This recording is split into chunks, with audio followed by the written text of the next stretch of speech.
za wana wa Mungu, na kulikuwa na wingu ambalo lilikuwa linawaongoza mchana.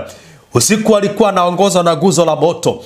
Usiku alikuwa anaongozwa na nguzo ya moto, lakini mchana walikuwa anaongozwa na wingu.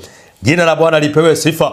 Na kwa hiyo Bwana anasema kwamba akiwa katika lile wingu la moto, rika na maganda na babusiki, akiwa katika ile wingu ya moto, akalichungulia jeshi la Wamisri, akaona mawazo yao ni mawazo mabaya, akaona mipango yao ni mipango mibovu juu ya wana wa Mungu. Ingawa aliwatumikisha wana wa Mungu miaka 430 na wakawa hawakutosheka, Bwana katika zamu ya asubuhi akalitazama. Nataka usikize hii. Akalitazama, Bwana akachungulia jeshi la Wamisri akiwa pale katika lile nguzo la moto na katika lile nguzo la wingu.